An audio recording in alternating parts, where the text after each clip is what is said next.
guys, welcome back to the Turnbuckle Tavern. We're coming at you tonight with a happy hour special. We just finished watching AEW Revolution, and we have 4 talking heads that are here ready to discuss the event. We'll go around the horn and introduce ourselves. I'm Sneed. I'm Chad. I'm Tom. Uh-oh. We stepped on each other. Hawk. And I'm Tom. So we've got Tom from the Monday debate show, and we've got Hawk from our Call the Hawk segment. Yep, from this Thursday. is the first time that they've met each other. Full roster, So, in effect, much like roster. Revolution. Full Yeah. roster. We're all here. everybody's here, and normally we go through and do some housekeeping, but I think we just get right into it. I think this is Find us on Apple, Spotify, all that good stuff. But let's get to the business at hand. Yep. So tonight, AEW Revolution. We've waited 4 months for this pay-per-view to get the blow off from everything that we've been building up towards. And The blow off. How fitting. yeah. So, I mean, we might as well address it. Yeah, let's right from the top. Let's talk about the elephant in the room. So first off, I was like, because I have it on my computer, so I rewound it. I watched it on my big TV, but I can also get it on the computer. So I rewound it a couple times to make sure I wasn't like seeing shit and that I didn't miss something. And then I got online and Twitter was a buzz. So, but you go ahead and explain, Sneed. Yeah. So, well, we had the exploding barbed wire death match, and at the end of it, the countdown, because at the end of the match, there's a half-hour countdown, and at the end of the countdown, all of the explosions are going to go off. Yeah, and it's supposed to be this. If you've seen barbed wire death matches from Japan, this final explosion is like fire, hellfire, and brimstone. Yeah.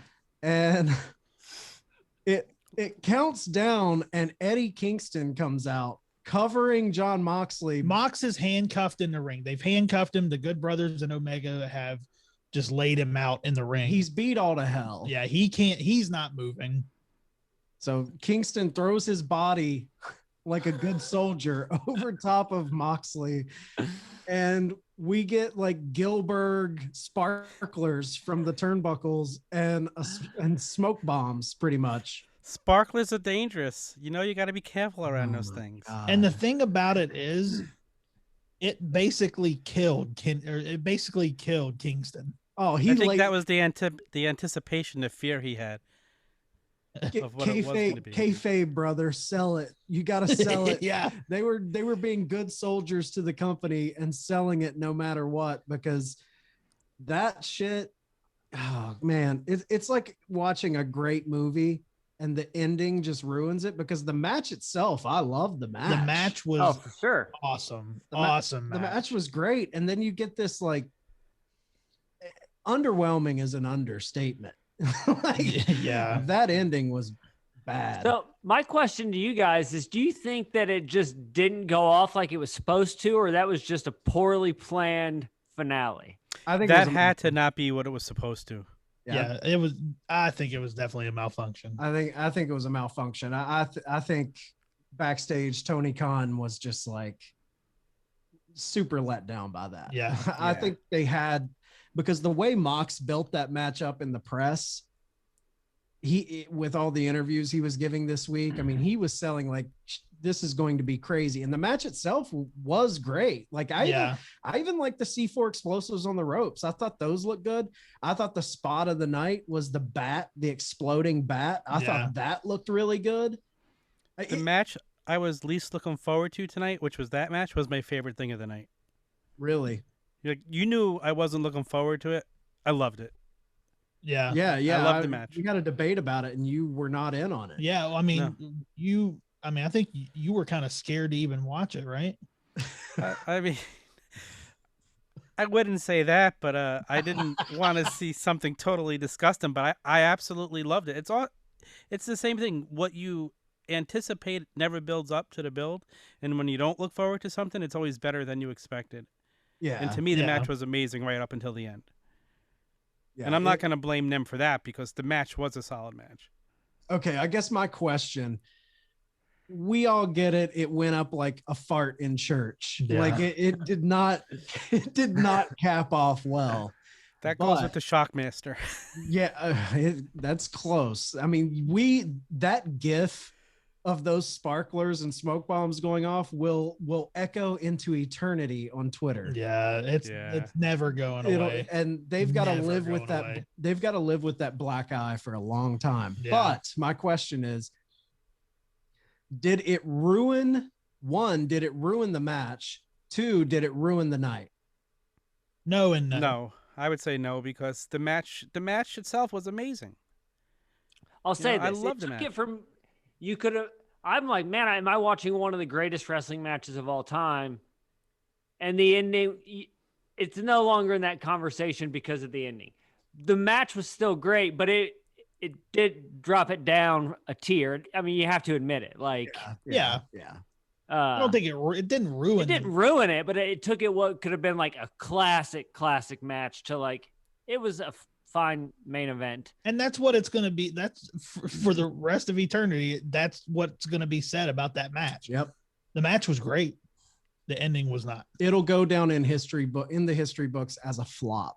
Yeah. Like, and I think the thing that this screw up hurt the match even more, or hurt the night, was when Eddie was laying there because the explosion was so lackluster, and he's laying there and they're both selling it. Me and Sneed were both thinking like, okay, Bully Ray is going to come out and attack Kingston, and we're going to.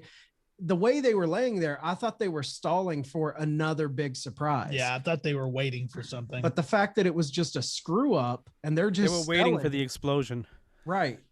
So it made you think something else was going to happen. So when they went off the air, you felt like it hit you even harder that, man, that was a letdown. I mean, I even turned and looked at Chad and I said, what are they doing? But in all honesty, if they're expecting a bigger explosion, when did they know to move? No, yeah. For real, like, you don't know if it's still going to go off. Yeah. I agree. I think that, like we said at the top, I think they were just being good soldiers. They were there to sell. They sold it, even though, the pyrotechnics guy dropped the ball and shit the bed. They sold it. So, but and you know what else helped make the match for me was Don Callis. That guy's amazing. Yeah, I love him. I was hoping he was going to be in the ring when it blew up for some reason. Yeah, I think one of the commentators, Tony Schiavone, may have said like, I hope he's in the ring when the bomb goes off or something like that. Yeah. So, the match, amazing match, but man, so disappointed by what happened. So Miro's already tweeted, laughing my ass off, Kenny Omega is such a bad engineer. So if they could have had a contingency plan, like they should have, like you think, okay, guys, if for some reason the ring doesn't blow up, this is what you do. Right. And like Kingston gets up and is like, Omega's such a bad engineer, this ring won't even blow up. Like, have a contingency plan or something, man. Like, because they're being good troops and selling it, but like even some of the tweets, they're saying like the commentator should have been like, we've had a malfunction, guys. Sorry. Like, if they wouldn't have tried to sell it, it wouldn't have been so bad. The fact that Kingston's laying there like he's dead. Right. And it's like, yeah, man, nothing happened. It was just sparklers. Nothing. You're not hurt. Yeah. And actually, the fact that Omega was the one who supposedly designed it, that's a good story way to go with. That exactly. That's what I was going to say. Is it's going to be very interesting to see how they work with this. Yeah. Like, do they act like it never happened, or do they spin this in a way that's beneficial for them? Right. They have a good sense of humor about themselves, and they always refer to, like, we watched Dynamite. So I think they're going to, like, they know they got to face this head on, I think. They do. And kind of just laugh about it, move past it, maybe work it into a storyline like Omega's an idiot. Yeah, they have, like that. They can't ignore it. They have to meet it head on. Yeah. I agree. I think Tony Khan is smart enough. He's going to address it. He's not going to just let it go. Yeah. Yeah.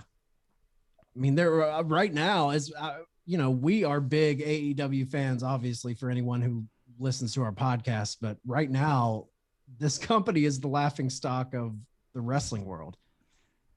There's WWE wrestlers even shitting on it. I saw Shotzi Blackheart from NXT all she tweeted was a gif of Gilberg's entrance with the sparklers. So there's like people taking shots across the bow right now. And hey, I get it, man. Yeah. Do it. We love when the companies take shots at each other. Do it. I agree. You know what? It's growing pains, and next time they'll be more prepared. You know, you learn. At least Tony Khan will learn and do it better next time. If we ever get this type of match again. Yeah, I don't know if this will ever happen again. Yeah, I definitely don't know if we'll ever get this type. I think there's a reason why there's never been an exploding barbed wire death match in a major national American promotion, because we're not as crazy as the Japanese and willing to really put people's lives at stake. Right. I thought Omega was really blind there for a second. I thought he really did, because he called for water quick. That was real shit right there. Like, he got fucked up. Yeah, he sold it. He definitely sold it. Wait, did you believe Cody's shoulder was really hurt too? No, but I do think Omega, because the ref almost ended the match. Yeah. I mean, I think that was, I don't think it's that far-fetched to say that Omega was really fucking blinded by the fire. Because why would he call for the water? Like, that almost like takes away, it almost breaks the barrier, you know? Or he's just working, or he's just working your ass really good. You're talking about an amazing worker. Yeah. No, I don't think that was a work. I think that was real. I do. I seriously think that his eye was fucked up there for a second. He wouldn't call for the water. He would just go on, Oh no, he would totally call for the water. That's a worker move. Calling for the water makes you discuss this. What you're saying right now. Yep. Call for the water. yeah. That's the move. So what's funny about it is he's sitting there getting a little hot that we're not believing him. I'm just saying, no matter what you guys say, I believe I'm right about this. Well, and that's the beauty of pro wrestling. The beauty of pro wrestling was that a shoot or was that a work? That's what I love about pro wrestling. Yeah. That's the beauty of it. So where does, just quickly, and we'll move on to the other big news of the night, but where do you guys think Moxley and Omega go from here? I mean, that's a good question. I don't know. I mean, after what happened in the middle of the ring, does Kingston go after Omega? Because I think this is a way, obviously Renee is pregnant. She's probably due. I think he's going to take some months off for this and be with her. So I think this was a way to write him off of story, but now that it was sparklers from the turnbuckles and smoke bombs, I don't know if you can write him off as easy. But does Eddie Kingston want to avenge his friend for that dastardly bomb that put him out of action? I think that's where they're going with it. That was my guess. I thought, because if you remember, I thought they should have done that last week. I thought Kingston should have came to Mox's defense. Yeah, you called that. So I think that they're going to build that, because I like Kingston. I think he's at the caliber where he could feud with Omega. No, I love the fact that Kingston came out to help out his buddy like that, and he gets into a storyline now with Omega, and eventually Moxley comes out to help him. Yeah, because at the end of the day right now, who else is there for Omega to feud with unless he goes into a feud with an Impact guy? I think there's supposed to be big news coming this Tuesday on Impact, and their next pay-per-view, Rebellion, in April. In their poster, there is an Omega sign in the poster. So that leads me to believe that Kenny Omega is going to be a major part of that pay-per-view for Impact Wrestling. So when you say big news, do you mean Christian Cage big news? Yeah, good segue. Yeah. So where there were two surprises, the big one was Paul White's scoop, and that scoop ended up being Christian Cage. Thoughts on Christian Cage being the big I love Christian. I'm glad that he's there. I think he'll be a great asset to the company, but he's not a game changer. He's not what they built it up to be. No. Yeah, I don't think he's a game changer. And honestly, it was a little anticlimactic for me, not just because it wasn't a huge name, but I mean, really, he didn't say anything. It was we got a minute segment out of it.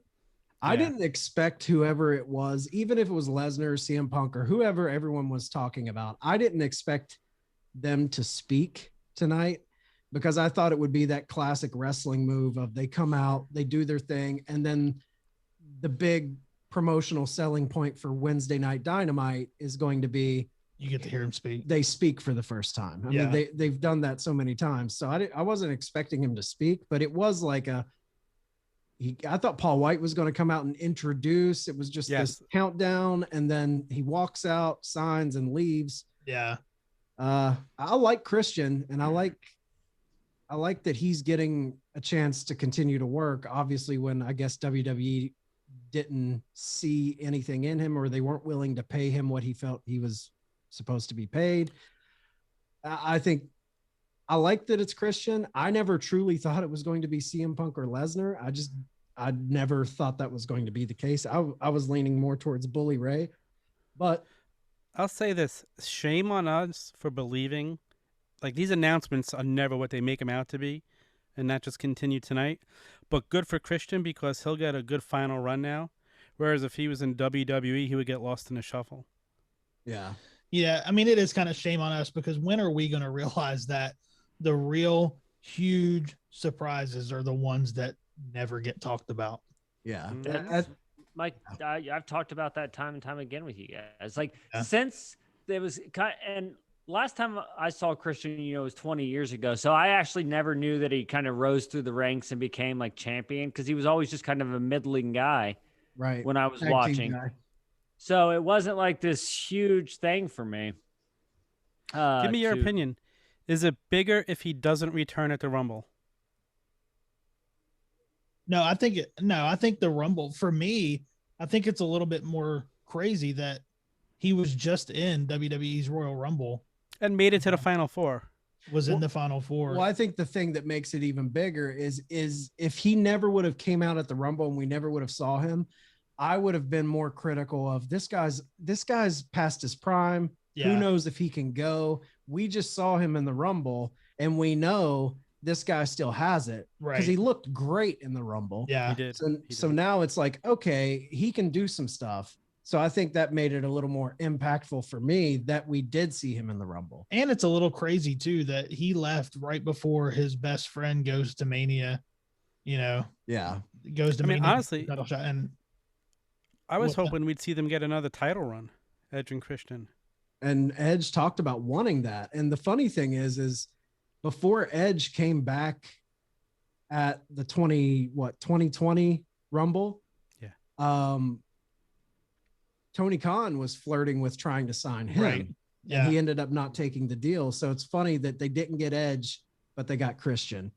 So I don't know. I like it. I wasn't like super let down, but no, I do think though, I think Wednesday we may get something else. I think another surprise. Yeah. I think there are more surprises on the way. Just judging by what Tony Khan has said in interviews leading up to Revolution, where he said you're going to see a lot of familiar faces popping up in the coming months. Yeah. I think we could see some, and back to the whole Lesnar CM Punk thing, and you guys talking about those type of surprises are the ones you never see coming. They're not going to bring a CM Punk or a Lesnar without a full packed house. Yeah. Out of nowhere, monster pop. You want to do a CM Punk return at All Out with a sold out crowd in Chicago. Yeah. That's how you do that. Yeah. If they're going to do Punk, that's 100% how they got to do it. Yeah. Yep. I don't even know who CM Punk is. I've never seen him wrestle or cut a promo. I've heard the name though. Go Google CM Punk pipe bomb. Yeah. Pipe bomb. That's the thing he's famous for. Yeah. It was this promo that he cut that was like very walking the line of shoot or work. Water or no water. super legendary. Yeah. Yeah. But I guess one thing we can talk about too is we kind of made our picks and assigned a number to it, and then somebody has to win. I'll just say, you guys are looking at the winner of the night. Yeah, Sneed won for the night. The scorecard I have here in my hand. I beat the hell out of you, Hawk. I'm sure, dude. I'm the worst. That's why I don't bet on sports. You were in it until the surprises. The Ethan Page surprise really fucked you. All my picks were off Forbes magazine article, people who could show up on Revolution, and I just listed all 6 of them. Yeah. That's it, literally. That's all I did. I have no idea. Hawk was pulling up the rear with 7 points. Me and Tom were tied with 10 points, and Sneed had 11 points. Oof. So, and the thing that screwed me and Tom was the thing that screwed me was the Ethan Page. Yeah. You guys, I was winning the night until the Ethan Page thing.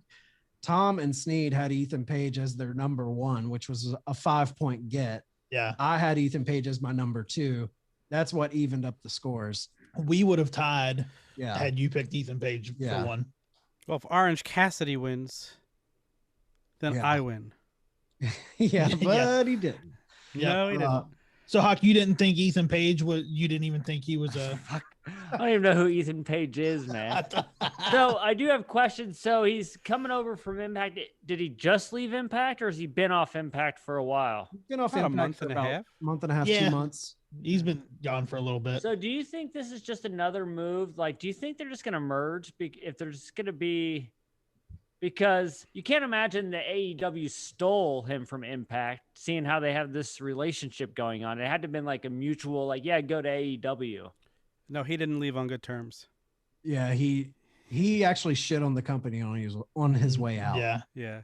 But He it's wasn't kind of very weird happy. that AEW would pick him up then, knowing that they have a good relationship with Impact, and they would. I think Guys. a lot of guys in AEW, Cody Rhodes especially, they're big fans of Ethan Page. They've always been big fans of Ethan Page. Yeah. I think he was on their radar long before the falling out with Impact. And I don't think they're going to let a relationship from a wrestler and a promotion dictate who they sign. And I don't think them signing him causes any bad blood between AEW and Impact either. No, I don't think so. I mean, I thought he was the perfect surprise for that match. That was the perfect fit. I loved it. He was great in the match. I think it's a great get for AEW. Me too. And the great thing with him is he's a great stick man.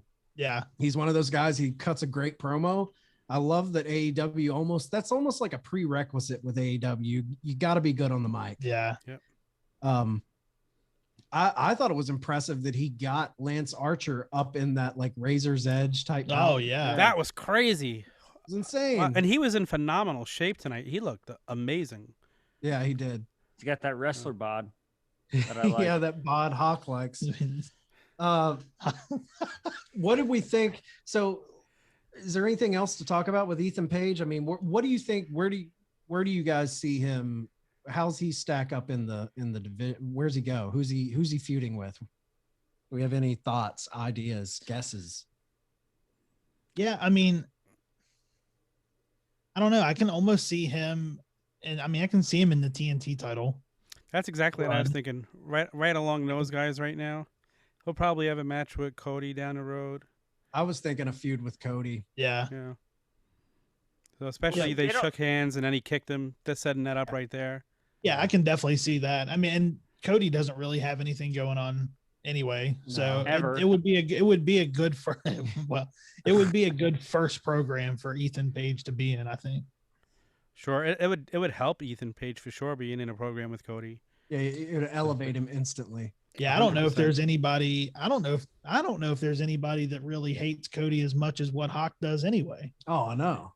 They just don't do anything with him. Since I've been watching, the only thing they've really done is him and Brody Lee's little mini feud, and then ended the dog collar match, and that's literally the only thing they've ever done. That was great though. It was, but it was short lived. It wasn't a long thing. So But think about, he would get a ton of slack if he pushed himself. Yeah, he all would. the time. People would bury him where he's in a position of power within the company. Yeah. He would get, I think he's being pretty admirable that he's letting other talent kind of take the spotlight, and he's kind of taking a step back a little bit. Because he might not see him for a while after the shoulder injury tonight. You know, it might have been the way to write him off for a little bit. Well, he sure did stay in the tunnel for a little while, didn't he? Yeah, that was some straight heel shit throughout the majority of the match. And you know why I think he did that? His shoulder was legit hurt. Like that wasn't just storyline. Right. Like coming into the match, they wondered what he was going to do. And I think that's a way to get him out of this violent match for a while. I mean, he was up in that tunnel forever. And I'm like, dude, this is like heel shit. He's going to sit there and wait and then come in and possibly win. Right. That's what I knew he wasn't going to win. Nobody. When he was sitting in a tunnel, I thought he was going to win. I'm like, oh no, they're not. Nobody wants to see that. Nobody wants to see him in a TV title match. We saw it all last year. Hawk predicted that one right. Nobody picked Scorpio Sky, but Hawk was the one that picked that match right. Yeah. I did it because they brought him on Dynamite in this weird random way to get on the mic and talk about it, and nobody else really got that opportunity. And I'm like, they're pushing that motherfucker to do it. You knew it wasn't going to be Cody, and so he was already out. You know, I watched Wednesday's Dynamite today, and when he was there, I'm like, man, I wonder if he's got a chance to win this thing. Yeah. All of a sudden, they had him out there. I think it's good. I think good for him. Good, he's a good talent that they haven't done a whole lot. And he'll have a great match with Darby Allin. I mean, he was one of the first. He was He was a part of the first tag team champs. Yeah, you know, he was with Kazarian. So, what did you guys think of the Sting Darby street fight? I think this was probably the best cinematic match I've ever watched. I thought it was really good. Yeah. I do like how we get one of those a pay-per-view now. These kind of cinematic off-site matches where anything goes. Right. Yeah. I think it would have been better with less announcing. Yeah. Maybe none. Because they'd go into like those cinematic scores sometimes. Maybe if like the whole match was just scored and didn't have the commentary, I could see that. Well, that was what was hilarious to me, and it throws me off all the time, is because you have we've talked about it before. You're in this warehouse, you're throwing people through glass, throwing everywhere, hitting them with bats, and then they get in the ring and they have to pin them. It's just funny to me. Yeah, it was funny that they went through so much crazy shit. Like that Darby spot where he came, the big spot. Yeah. You have all these spots, and then it ends with Sting in the ring. I do like that Sting got the pin. I thought they respected Sting. They did a lot more for Sting than WWE did when he came over there. I mean, I thought they honored a legend, but at the same time, it's like they put each other through hell and then it ends in the ring. Like, okay, all right. Yeah, it's funny. But the match was good. I liked it. And I just don't know who Darby's going to, because he's not going to feud with Scorpio Sky. That's going to be a one-off match, and I would say Darby wins, and then he starts some feud with somebody. Maybe. Sky could win that. You think? I don't think so. I just don't think Darby, they're not ready to give up the Darby Sting face of TNT shit just yet. You're probably the only way Darby loses now is if they're ready to set him up versus Omega. Oh, yeah. That'd be interesting. Yeah, I don't think he loses yet. I don't think he I don't think he will yet. So what's some other points to hit? The tag team battle royale. I think that was I liked that they built some story in there. I liked what QT did. Yeah, that was interesting. I liked that. Well, talk Yeah. about it. What did he do? So he eliminated Gun Club, which is a part of Nightmare Family. Yeah. And Dustin goes over to him and is asking, what are you doing? Why did you do that? So QT eliminates himself from the battle royal and spits at Dustin and walks out. Yeah. So they turned QT heel. Yeah. Full blown heel at that point. So Dustin's left by himself. Yeah. And they Setting kind of up shot nice a little bit of, yeah, definitely. And they kind of shot a little angle with Bear Country and Butcher and the Blade. Yeah. Which that will be an awesome match. That'll be a fun match. I like Bear Country. I think they're going to end up being one of my favorite tag teams. One of your guys. Yeah. One of my guys. And they continue the Jack Evans, Matt Hardy, because Jack Evans pulled 10 off of and eliminated, that Dark Order tag team. So they're continuing Matt Hardy screwing with the Dark Order. And he wasn't even in the match. Yeah, he wasn't in the match at all. He came out from under the ring, I believe. Yeah. Tom tried to pull some slick stuff and change his pick. I got it right. What are you talking about? I do get that extra point. Yeah, you don't. No. Because I picked 5 teams? Yeah, because if you go back and listen to the prediction show, that's where you stand. And as soon as the match starts, Tom sends a text that's like, I changed my team to Jurassic Express. Yeah, as soon as he saw that Santana and Ortiz came out third, he thought, well, there's no way they're gonna win, so I need to pick somebody else. Yeah. I almost went with Death Triangle, but my logic, I was playing out in my head logically, and I went with Butcher and the Blade only because they kind of been on the back burner lately a bit. Yeah. But I think they're a higher tier than some of the other ones because they were just coming in left and right. I forgot how many tag teams there were. I'm like, Jesus, how many people are in this match? And 30. And I feel like Pac has been in storylines, so I didn't know they would put him in a Young Bucks. Yeah, I don't think this is a feud though. I think it's like a one-off, kind of like this is a match on Dynamite. Yeah. I don't see this being a feud. Yeah. And no FTR tonight. Nothing. I know. They were like the only people on the roster that weren't there. And Top Flight. The whole Flight. Yeah, no Top Flight. No Top Flight in the match, which was odd. Peter Avalon and Cesar Bononi go in, right. but no FTR. No FTR. The librarian. Yeah.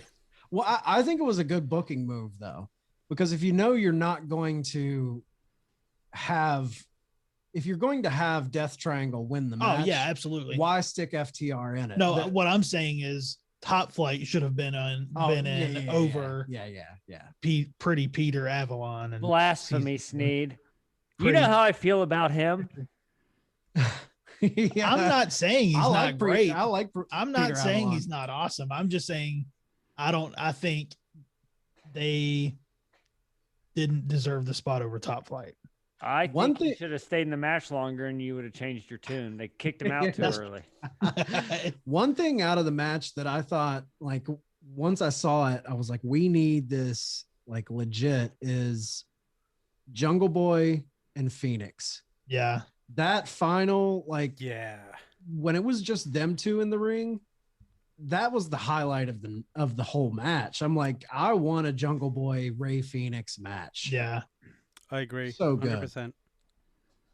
Yeah, that was some of the most entertaining stuff in the match was that last couple of minutes with them.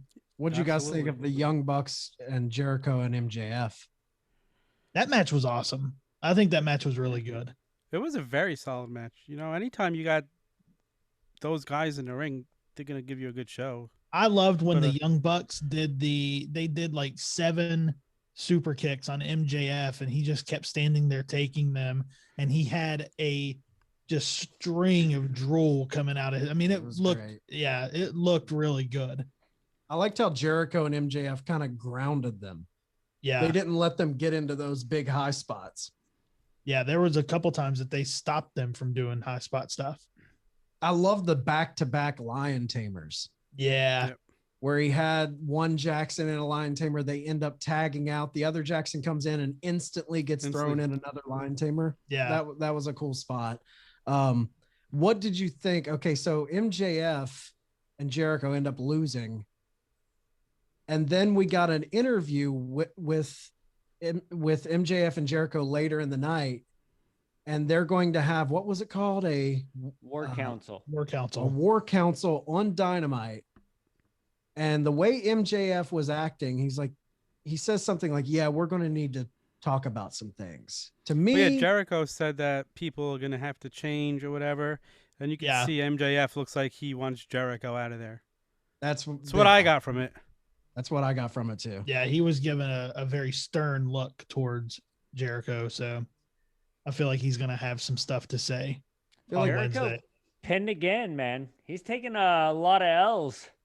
And I think that's going to be a talking point from MJF. Like if there's any weak link in the inner circle, it's you. You're the one that's always losing. And he's going to try to out Chris Jericho. You know, and one thing that I thought was going to happen tonight that didn't, both in this tag team match and the tag team battle royal, Sammy Guevara didn't come out and help anybody.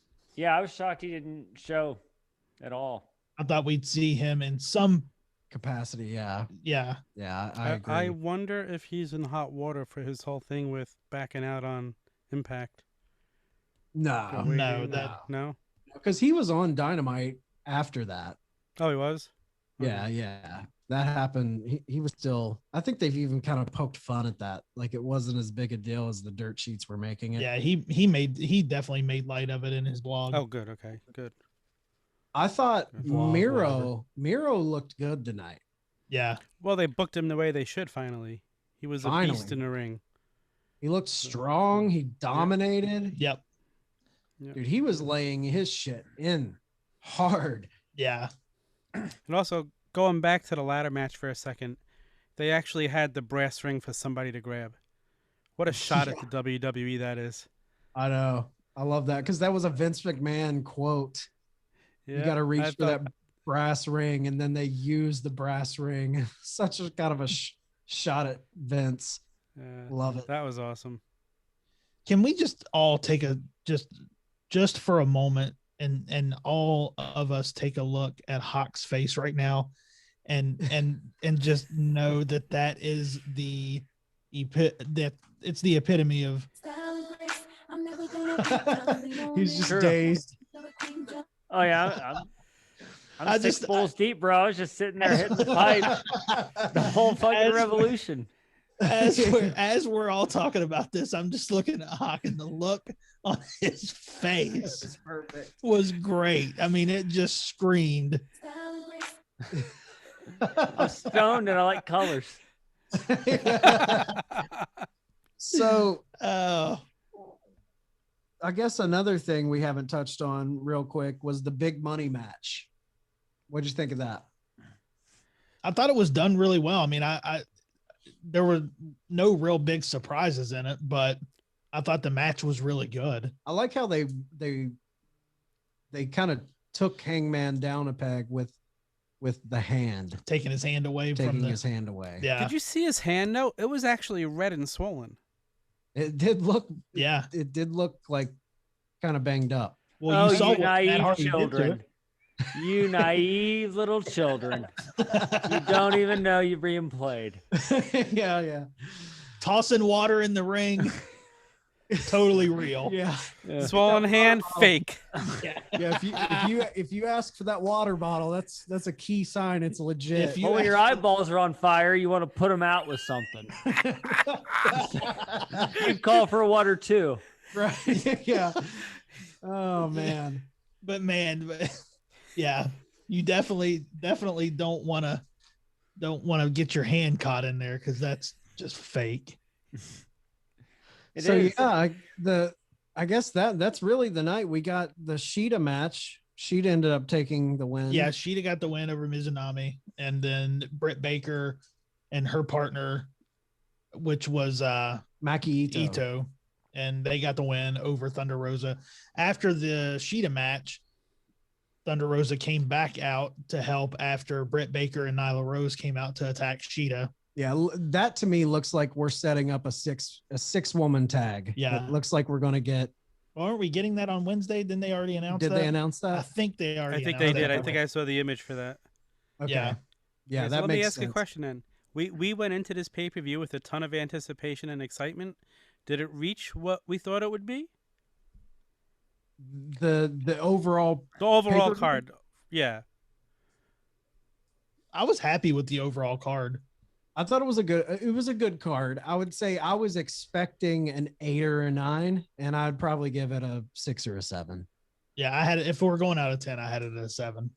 Yeah, I mean, I'd probably I go was about there.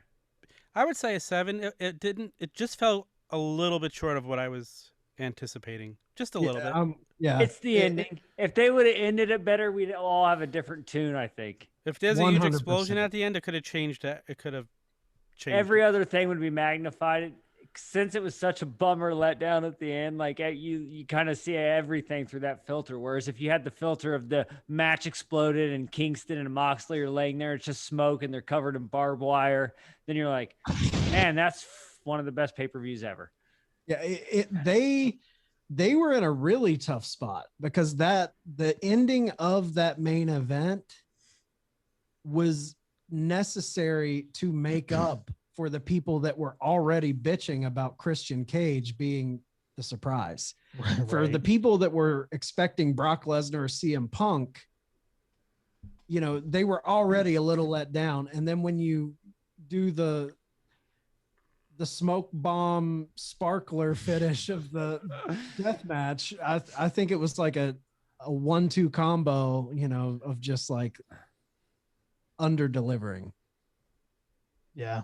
So good night. I mean, obviously, like I thought the matches themselves were solid. Yeah. Everybody put on a good show. Everybody did what, even the barbed wire death match, the match itself was awesome. The match was amazing. I love the match. Moxley is amazing. Omega is amazing. Callis I is love amazing the shirt right now. that Omega was wearing too. Yeah, that shirt was I throwback. love the jacket Moxley wore to the ring. Yeah. Yeah. Yeah. And then just He had a watching him little- in a ring and on his way to the ring drinking. Yeah. I don't know if you Nervous as realize. hell. You I can don't see know if the you saw- nervousness. Yeah. I don't know if you saw it, but he tried to open the flask and he couldn't get it open for just a brief second. Really? When he was at the top of when Yeah. he just came out, he was standing there in front of the crowd. And he tried to get it open, but he couldn't. So he put it in front of him. And then I think he was working on it on his way down the steps. Probably from nerves. He sealed that fucker too tight and Yeah. couldn't get it open. Yeah. Yeah. Any big thoughts going into Dynamite? Do you see any? Because after pay-per-views, it's usually a reset. And I don't necessarily think we came out of this with a lot of like, oh, okay, this is where we're going. I think we kind of get where we're going with Inner Circle, but outside of that, like Hangman Page, I think he's ready. I think he could. If Kingston doesn't feud with Omega, I could see Page and Omega going for a while. I think Page.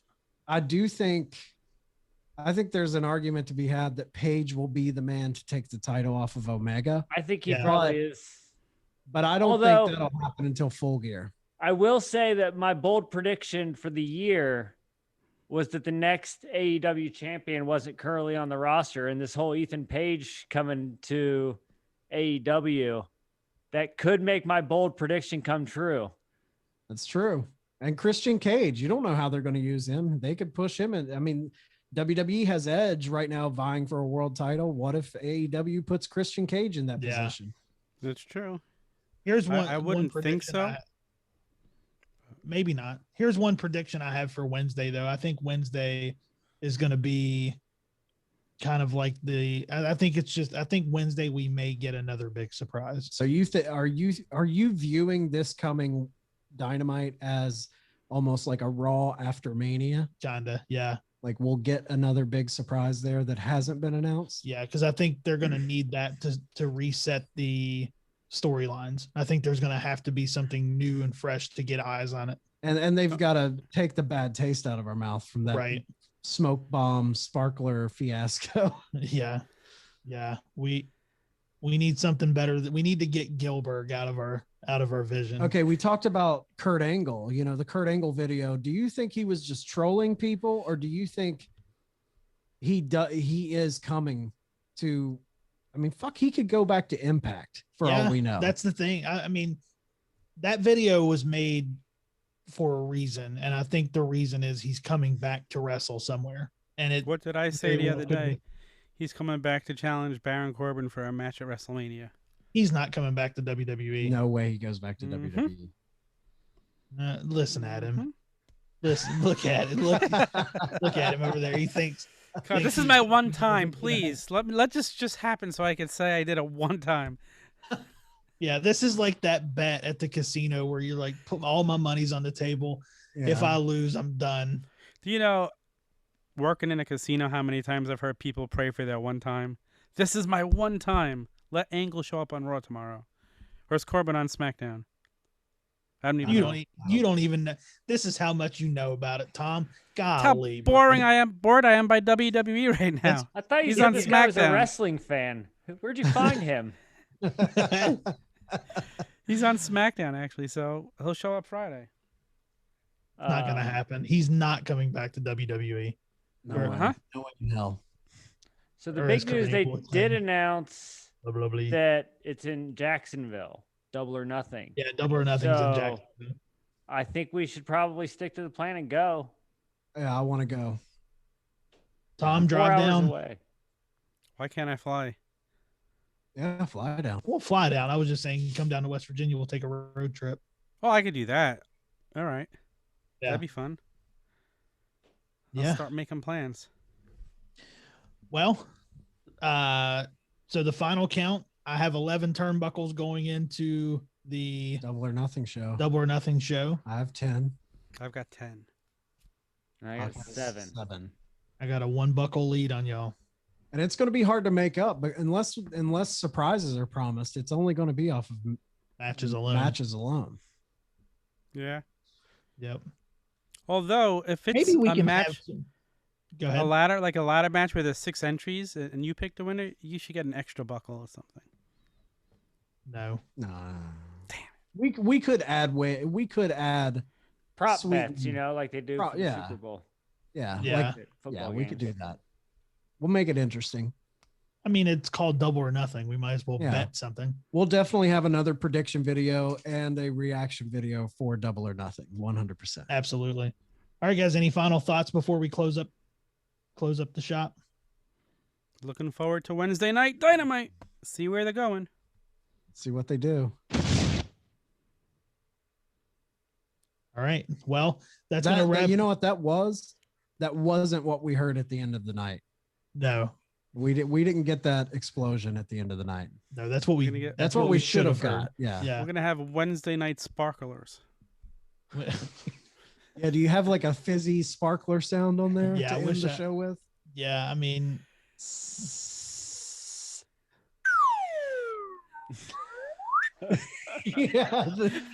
Oh man, that's about fitting. That's that's the equivalent to a little fizzy sparkler. 3, 2, 1. Yep. Man, it is depressing that happened. God, it's so depressing, man. Yeah, so depressing. The fuck is that? Yeah. All right. Well, might as well wrap it up now. Yeah. So before we get real silly with it, and make sure you guys are listening on Thursday. And Monday we have the Turnbuckle debates, and you can always catch Call the Hawk on our Thursday show. Also, that is a segment we always have. Yeah, and you can also go on prowrestlingtees.com/tavern and get a Hawk Sucks Eggs t-shirt. Yeah, this is the guy. This is the guy that sucks eggs, everybody. This is the Does this look like an egg sucker to you? Fuck no. Well, I'm pretty sure it is. So yeah, make sure you guys tune in on Wednesday and we'll see you there. Have a good evening.